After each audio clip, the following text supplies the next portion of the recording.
so much. It's really an honor to be here, especially in the Google building. Oh my God, I took a ton of selfies out there. Yeah, female plumbing is not something we usually talk about. So you guys ready to really get into it? Yeah. I'm going to talk to you about my ovaries. So my name's Mekky, and I run my own PR company called Mekky Media, and I tell stories for a living. So this is super cool to be at an event like this and be chosen to tell my own personal story, which is a story that truly changed my life forever. And it's deeply connected to the NOCC. So, you know, I've done everything I'm supposed to do in my life, right? I studied hard, I got straight A's, I went to Northwestern, I got married, I had kids, and I thought I'm going on my life, I got a great job, doing everything I'm supposed to do. And, you know, really busy, working 80 hours a week, super high level at an agency, and, you know, kept putting off this annual exam. I'm like, oh my God, I have to go, let me reschedule. Finally went and got the exam, and my gynecologist says, you know, Michelle, I feel something a little funny. It's probably nothing, you know, you might have a fibroid, let me send you for an ultrasound. So, got the ultrasound right there, and he came back to me and said, you actually have a growth on your ovary, but it's still probably nothing. We'll remove it real easy. Let's do one more ultrasound in a couple weeks and make a decision on the course of action. So I went home and I thought, he really downplayed it, so it's gotta be nothing, because I have no symptoms and I gotta get back to work and I gotta keep on this hamster wheel of a life. But what happened is I went for my second ultrasound, he looked at it and he said, you know, you actually need to find an oncologist and the best you can find. And I thought, oh my God. You know, he didn't say the word, but that's exactly what it was. And I walked out of the waiting area and I looked at my mom, and tears streamed down my face. I said, I think you just told me I have cancer. And I ended up Googling oncology, speaking of Googling the best oncologist I could find in Chicago for ovarian cancer, and ended up at University of Chicago, where I was lucky enough to see the head of the entire department, who had a lab dedicated to ovarian cancer treatments. And I thought, how lucky am I?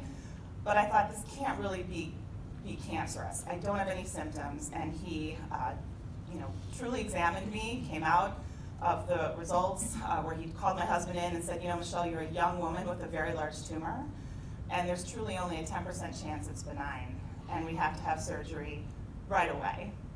And I'm getting chills now talking about it, because it truly was like this wake-up call in my life. And went through the surgery. It ended up being a 7-hour surgery. When I woke up, called for my husband, and he said, Michelle, you know, you had to have a full hysterectomy, and it was full cancer. And I, in that moment, thought I really wasn't going to survive, and I did a lot of soul searching from then. That was only 3 years ago. And ended up, you know, every time I had the surgery, didn't know what the results really, what the pathology test was going to show. About 7 days later, I came home and I thought, wow, my life might be over. And I looked at my kids, who are teenagers, you know, young teenagers, and thought, I better really enjoy you know, what I have and stop working so hard, right? But wasn't really going to know the results until the doctor called. He was overseas in Germany and decided to kind of stop his family vacation to call me with the results. And the results showed, he said, Michelle, I did 39 biopsies in your entire abdomen, and every single one of them is negative. He said in his career, he has never seen such blessings, and somebody's watching over me. I was stage 1. I didn't even need chemo in the end, and he said, there's a reason your life was spared. There's a reason. So, you know, I've been going back regularly since then, but what's happened over the years is I started to search for support. Came across the NOCC really to just find other women who had this, because I knew nothing. I really didn't.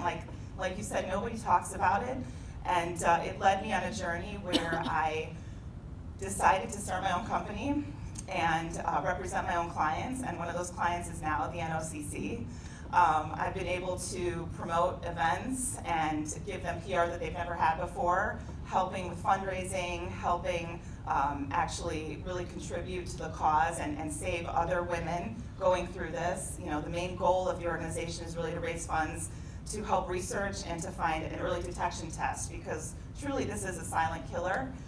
It's like I said, I had no symptoms and didn't really I was shocked when that happened to me. So I truly feel lucky that I found this organization, and now I'm in control of my life after working really for over 20 years, both as a TV producer and 10 years at other agencies. I started my own thing now where I can choose the projects I work on and choose to help women and organizations just like me and families and really give back. And that's been, for me, a magnificent gift and truly a reward. So, my motto now is really not just to survive, but to thrive and find deeper meaning in everything I do. And my journey is still continuing with my company. It's only been a couple years and it's growing.